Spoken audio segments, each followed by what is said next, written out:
Today, we're talking about how to implement change on a healthy pace when you get hired in youth ministry.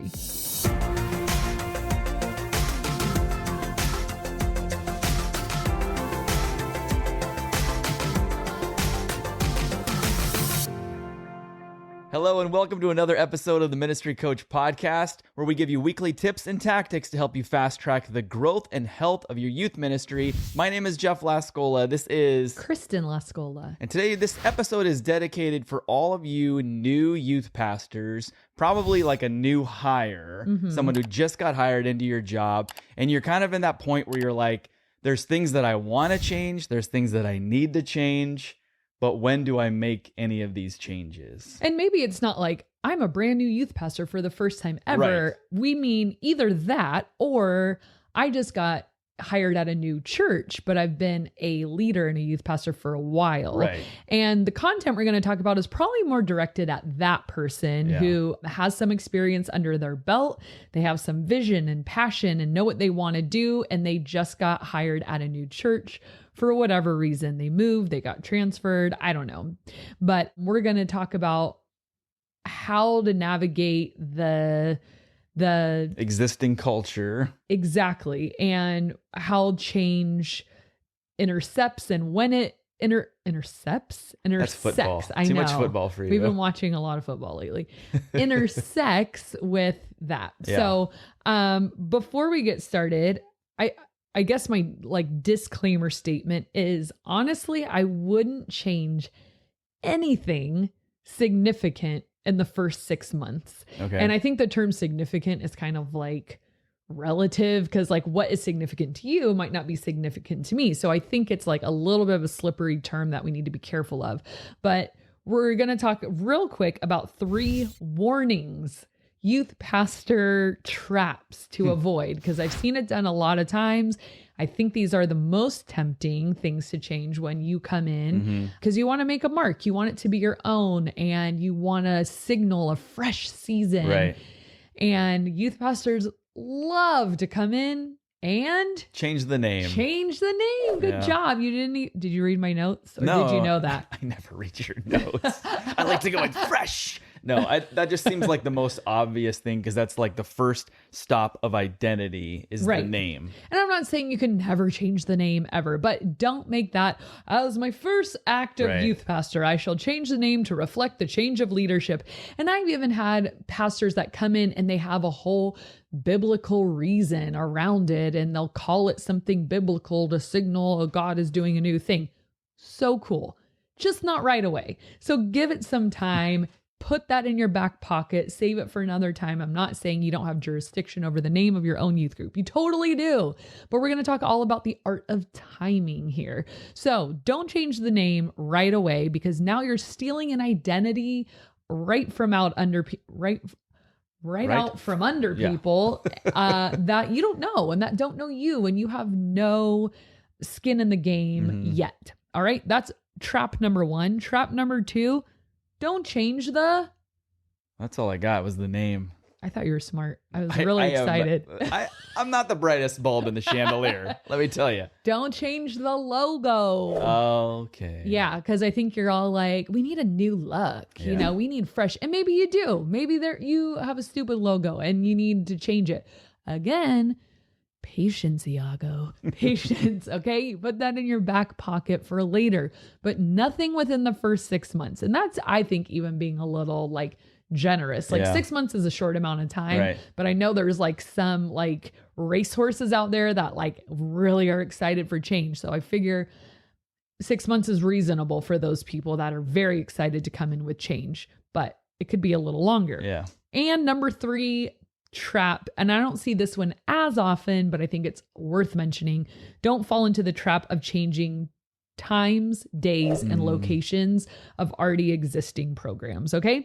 So right off the bat, don't fall into those traps. And now we're going to kind of move into 4 things to learn and listen to. So you're brand new, you're at a new church, and the posture we want to put ourselves in is to listen a lot. Mm-hmm. You're going to do all the listening. very little talking, all the listening. Don't speak unless spoken to. No, don't, unless you're asked a question. Hey, where'd you come from? Or what's your experience? Yeah. Like, they're interested. And what do you have to offer us? Like, we don't care about your old church. Okay. So posture yourself to listen a lot and learn everything. Learn everything. Because those two things, if we posture ourselves right there with the listening and learning, I think we're going to earn the right to change things over time. And again, going back to the patience thing, it's going to be over time. All right. So when you first get in there, number one, you're going to immerse yourself in the already existing youth ministry culture. You're going to study them like lab rats. You're going to study the way that things already are. Okay. So forget your vision for now. Forget your agenda for now. Forget your leadership style for now, and just study and learn, because it sounds like such a dumbed down word, but I couldn't think of anything better. Like, what's their vibe? Because I've visited so many different youth groups, even within our own church. We have 17 different youth groups at one church, and all of them have a different vibe. One church, multiple campuses. Yeah, we have a lot of campuses. And so it's junior high and high school at each campus. It ends up being like, it couldn't be an odd number, could it? It could, if some of them break junior high in middle, or maybe not. So maybe there's 18? Oh, because the one campus does 9, 10, and 11, 12. That's why. Yeah. I knew I'd figure it out. I was like, why is it an odd number? Because I think there's 17 youth ministries at our church. So what is the vibe of this particular one? Is it high energy? That's us. We're like wild, or are they more like low energy? Probably if you're going into a high school group. Are they crazy and silly and humorous? Are they cool? Are they like hipster? Are they artsy? We had one ministry at our church a while ago. Yeah. It's not that way anymore because the pastor changed, but it was super artsy, kind of serious, and very experiential. Is it silly, reflective, like more family oriented? What's the vibe? And try to pinpoint what it is. And then after you kind of identify, okay, I'm starting to pick up the vibe, then ask the question, what is important to them? So this kind of goes along with vibe. So we're still in number one, like studying them, figuring out what is important to them. Now, all these things are important: worship, the message, small groups, games, social, like all that kind of stuff. All of it is important on a level, but you'll notice that different youth groups emphasize different aspects, and it becomes sort of like the core of their culture. Like, remember there was that youth group, and like, I remember hearing from kids that would kind of come to theirs and ours, and they'd be like, oh my gosh, like the worship there is amazing. Like our kids are like tickling each other during the slow songs. And these kids would be like on their knees, like with their hands raised, like they were able to just grasp like this amazing worship culture and just hold on to it. I've known other ones that it's like the message, like as soon as the message starts, these kids pull out notebooks and pens, and everyone looks around like, if you don't have a notebook and a pen, like you're not a part of the culture. And so figuring out like what is important to this particular youth group that you're stepping into, and how can you like insert yourself into what they value most. That's good stuff to know. What do you do because a lot of people might be getting hired on because the culture is bad. We're going to talk a little bit about that. Because obviously there's, I'll let you get to that. Yeah, we'll address that, because I'm glad you asked that right now, because I bet you there's a lot of people listening like, but it's unhealthy. That's why I'm going. I need to change stuff right away. And we'll get there. Okay. But okay, so number 2, after you immerse yourself in their culture, you learn like what's their vibe, what's important to them. You're starting to pick up because you're brand new. So you have to figure out this stuff. Number 2, this is so important coming into a new ministry or new church, to learn the history of this place, because there is, I know you think, oh, the party don't start till I walk in. I was thinking of that song, and that's how a lot of youth pastors think of, like, well, I'm here now. Party's about to get started. But it's like, there's been a whole lot that happened without you. And there are things that shape now the culture, like we just talked about, but they shape the people and the vibe of like, where have you guys come from? And some good questions to ask there is, what have been the significant events or moments or people? Start asking leaders or parents or staff or student, like, what have been some of the most impactful and significant events that you remember? I ask my students that all the time, like when they're older, like, what was your favorite part of being in chaos and junior high ministry with me? And a lot of them say some of the service projects and different things. And so it's good for you to know, like, what is really impacting people that's already going on in this ministry. Another great question to ask is, what's been their biggest struggle and their greatest victory? So like maybe you'll start to pick up on like, man, cliques are a really big problem here and kids feeling left out and not a part of things, because I've heard that from a few different people. So what you're trying to do is create these puzzle pieces to put together a picture of the ministry you're stepping into, but you have to understand who they've been. It's basically like going to the doctor and they ask you a bunch of questions to get to the root of some of the problems and to rule out other things. I mean, right. So to kind of diagnose like what is going on here. And then how have they evolved or changed over time? And that's probably something like a veteran leader would know the answer to. What big changes have you seen in the ministry since you've been here? Or, ask the previous youth pastor. Like, I think a lot of people feel this weird tension or competition or like whatever, like I'm the new person. And I think it's really wise to ask your predecessor, like what, glean as much information from them as possible if they will talk to you. I don't know if there's bad blood or whatever, hopefully not. And then trying to figure out too, what have the dynamics been like among people and relationships? Because that's a big one too. Like historically, does this ministry get along with the other ministries, and have the pastors from this ministry gotten along with the children's pastor and the senior pastor and the worship pastor? Is there any weird dynamic I should know about going into this that has been a part of your ministry's history? And then this one I think is probably the hardest, but for a new hire to realize there's been a way of doing things. And before you ever step foot in the door, so like don't discount that. Like even if it's not necessarily the way you would do things. And we're going to kind of move into number 3, but learn, like assess that history. Like how have things always been done? And again, all this probably feels like, no, I'm just ready to move forward. And all of this information feels like we're just moving backwards. Like, what does it matter? But it does to lay the foundation for your new leadership. You have to understand what you're inheriting. The Old Testament is no longer, like we're not under Old Testament law anymore, but you don't understand the New Covenant or the New Testament or appreciate the significance of it unless you understand the Old Testament. And so it's like, you can make the argument, like, who cares? We don't need to know all the laws in Deuteronomy and all the sacrifices and offerings. But once you put all that together, you get this puzzle of like, whoa, like this full picture. And now I understand grace. And I think you could put that in the context of youth ministry of, I understand this ministry and where they've been, and now I can appreciate where we're at and where we need to go.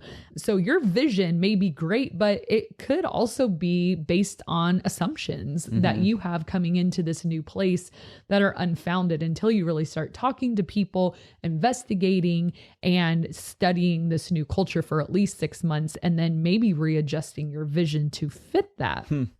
So yeah, because you definitely want to lead them to the new vision or the place where you want them to get to. You don't want to push them to where you want them to be. Yeah, because that's when, people become resistant and because not every, I would say most, I don't want to say firings, but if there's just a change of the guard in a ministry, one youth pastor's leaving, another one's coming in, it's probably really rare that the person leaving, everyone's like, good riddance, buddy. We couldn't stand him. Unless it's like some big scandal. Right. And But a lot of I people just are don't hurt. think that's but even then there's still probably a lot of True, people that are like, yeah. I really liked him or her, and so you have to really understand it's like you're not coming in on the white horse and everyone's like, yay, Yeah. you're coming in there. There's probably a lot of people who are like, who's this clown? And the things we're talking about is how you gain the raving Right. fans, but it's like takes a moment of discipline to put your own agenda, your own pride, your own plans aside and just be humbled and sit at their feet and listen and just like, okay, teach me what I need to know. I think it's a really big miss when leaders don't investigate what happened before they came. Totally.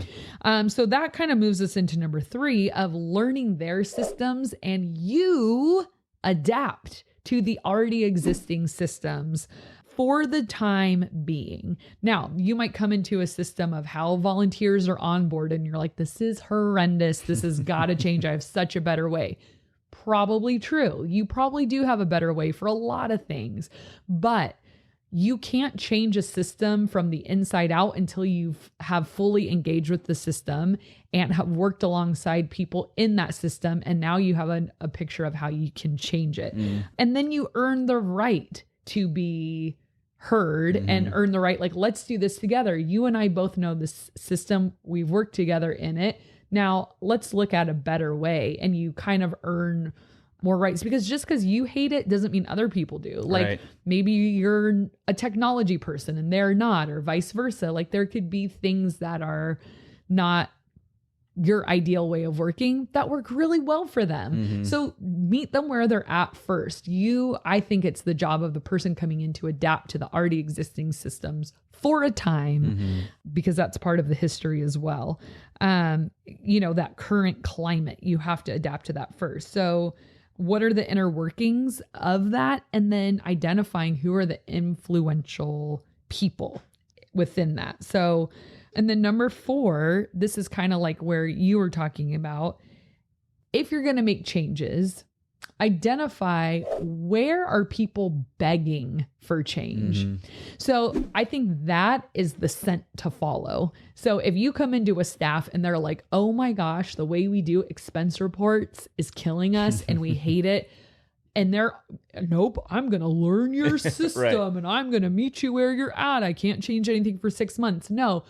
If you're coming in with, let's change, what should we change? What are they begging for? They will know what hasn't been working for the past billion years that they've been there. And they'll be able to say, can we please change our, like I said, volunteer onboarding process, or maybe it's your finance system, or maybe it's the way you run worship or services or whatever. But like if the volunteers and the staff and the students are saying, please do something about this, awesome way to come in, like the white horse or the knight on the white horse, and say, I can fix this and I can do this. And that is where you want to start, but not coming in with your own changes of like, I can't believe you guys do things like this. Oh, let me show you. Like, well, you'll get to that. Just be patient. So keep in mind, above all else, you're trying to win people. Like that is the whole point. So a really good question to ask yourself is,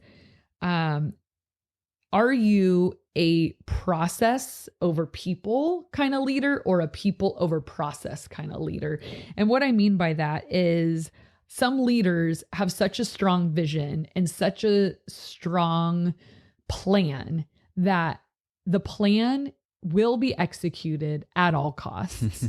And people are merely a means to an end. And they are the tools of execution. Like, I have a plan, you, and you're going to execute this for me, which, okay, maybe there's a time and a place for that. But I feel like the leaders that go further with people are the leaders that put people over the process of like, you are the most important thing. And I'm willing to sacrifice part of the process for you. Or maybe the process is slower because I'm focused on people. It's like Larry or Charlie, one of our pastors always does this illustration about the Pony Express. And it was like, what's more important, the mail or the ponies? Like, are you so like focused on getting the mail delivered at any cost, or are you focused on taking care of the ponies so that they can deliver the mail for the long haul? And the answer is you always take care of the ponies, because the mail will get there eventually and it'll happen, but you can't be so obsessed with getting the work done and getting everything delivered and getting it all on time and everything one has to have it, that you neglect the health of the ponies. They're tired, they're thirsty, they're overworked, because that's a classic, like, definitely a process over people. Yeah. And so if you're the kind of leader that tends to lean toward process first and then people second, you might want to readjust that, especially when you're first coming into a new environment, because people will catch on really quickly. You're just here to work us to the bone, and you don't care about our history, where we've come from, where we want to go, what we're begging for change. You just think you're going to come in and know, like a doctor without asking for our medical history. You don't know what's best. You wouldn't trust that person, that doctor either, if you just walked in and they just said, this is what you have. It's like, well, you haven't even looked at me yet, you haven't done an examination or anything. And I think you kind of hit on this earlier, like one really important thing is, like, if you're already coming into a relatively healthy environment, like maybe there's a few minor changes that need to happen, that fits with what we've been talking about so far. The exception would be you're coming into a very unhealthy environment that's hanging on by a thread, that people are unhappy, everyone's about to jump ship, and this needs like CPR, like right now, like we've got to shock this thing back to life. And that would obviously be a different approach, because that would be more drastic measures that need to take place, probably some pruning, cut the fat, like let's go. But what we've been talking about today is you're coming into something relatively healthy, and what you need to do is learn, hey, eventually this ministry will be reflective of your leadership. There's no way it can't be. But for that first 6 months, you need to just be patient.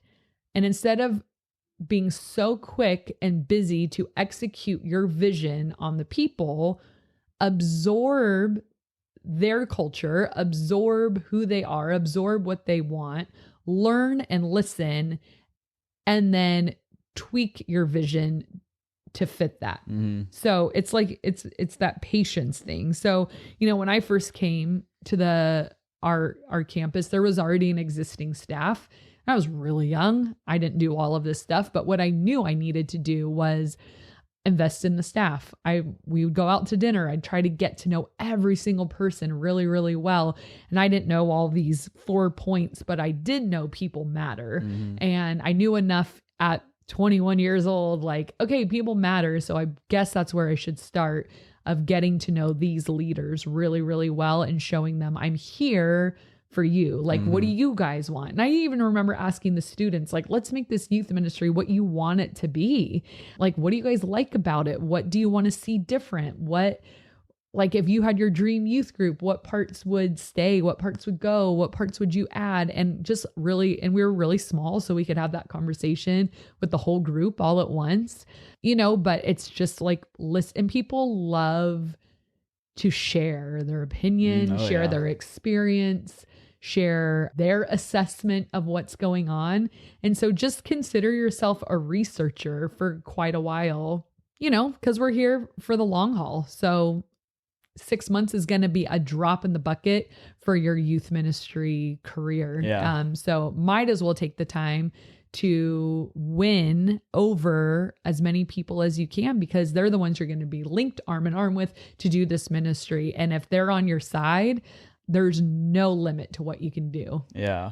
I think it's also important that you let the senior pastor, your now boss, know this is kind of what you're doing, because you wouldn't want them to look at your progress and be like, this guy or girl hasn't done anything. Totally. Like, what are you doing? But if they're a healthy leader, they'll be like, amen. Right. It's just probably a conversation that needs to be had, and unless That's they're saying, point. hey, this needs to change, immediately, then you're like, okay, I'll put some focus in that, but just to kind of let them know where you're going. The kids aren't allowed to drink alcohol anymore at youth group. Okay. Starting now. Let's fix that. I can do something. And the other phrase that I feel like is so tempting to say, but you have to cut it out of your vocabulary, is at my old church. Right. That's kind of what I was saying in the beginning. It was like, nobody cares. Nobody cares. If they ask, go for it. Right. But I still feel like there's a way, because whatever you're going to say after at my old church, we did check in like this. Leave out the at my old church, and you could say, I really think a great way to do check-in would be if we did this. I know it has worked, at other places and blah, blah, blah. Because it's like, I came from somewhere where we did everything right. Right, exactly. And you're kind of glazing over the fact that's like, well, your old church probably had problems and you're not talking about those. Maybe you are. But I as a sports analogy, it's almost like when a player gets traded to another team, and when you start talking about your old team, it's almost like you're now wearing that jersey again. It's like, no one wants to see that. You're on our team. Be happy about being on our team, and let's move forward as a team. Right. Not like constantly like, well, back when I was at the better place. You bring up a good point, though. You can still like leverage that experience, but you don't have to be like annoying about it, of like, oh, let me guess, your old church. It's like, you use a sports analogy. I always think like, in high school, like if I was dating a boy and they would mention their ex-girlfriend, like I didn't date in high school. I don't know what that's about. I'm like, I don't care, like totally what her hair was like or where she worked. Yeah, who says, tell me more about your ex? I know. It's just like, well, then no, seriously, maybe tell me more about your ex. What's all this about? Just kidding. Let's go ahead and I'm just going to cut you off right there. I don't want to hear about your exes anymore. Couples therapy. Good place to change. Let's talk about the question of the day. That's what people really care about. And the question of the day Do they? is, no, probably not. What do you remember based off of a mnemonic? And I know everybody probably knows exactly what a mnemonic is, but you're like, what the heck is a mnemonic? Once I explained it, you'll understand. But it would be like, righty-tighty, lefty-loosey. I always remember that based off of that mnemonic. So what is that for you that you always remember? Mine is when I'm doing we have this whiteboard calendar that I change every month, and I can never remember how many days in each month, but it's 30 days, half September. Ugh, I hate that. 30 days, half September. April, June, and November. All the rest have 31. You know what? I have heard that. And I always hundreds of times, and I can't remember it all the time. I don't remember what it is. But then it's like, where does February fit in? 28 half February. It's a leap year. Mine is. Oh, we thought yours was righty tighty lefty loosey. No. Actually, not that one. Well, I guess I'd probably do that one. But the one I always remember, and I've actually only used one time in my life, is from my 7th grade science teacher, who said, "Just like you otter, add acid to the water." And I was like, that is so dumb. Just like you otter. I think you meant to say like, just like you oughta, add acid to the water. But if you would have pronounced it like that, I'd be like, that's right.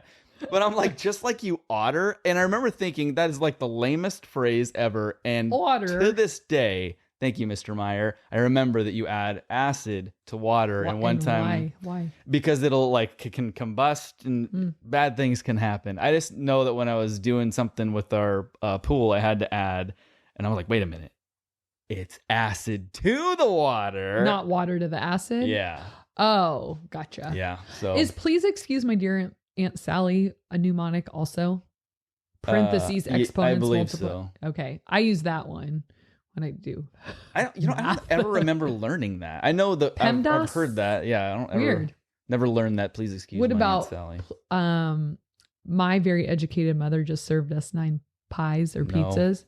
I have no idea what you're talking about. What? Mercury, Venus, Earth, Mars, Jupiter, Saturn, Uranus, Neptune. I almost said pizza. Pizza, though. Pluto. Which is not a planet anymore. Poor Pluto. Rip All right. Pluto. Let's do a comment of the day. This comes from Quincy Rogers, who says, as a junior high guys youth leader, game leader, and connection maker, I enjoy this channel's regular insight for week-to-week ministry. I'm all about meaningful engagement with kids through a high-passion approach to creativity and living the gospel. This channel encourages me in that. Thank you. Ow, ow. Thank you, Quincy. That was awesome. Quincy, you're good with words. Yes, seriously. If you guys can be so kind as to leave your mnemonic that you know and remember, we would love to hear what you have. I think we've already put like I've said all 5 of them. So, and you can't use righty tighty lefty loosey unless that literally is the only one you know. But also, again, thank you, Quincy. And if you guys have any comments or reviews you'd like to leave, whether it's on our podcast channel or our YouTube channel, we would really appreciate it. And oftentimes we will read them here on our show. All right. With that said, we will see you next time.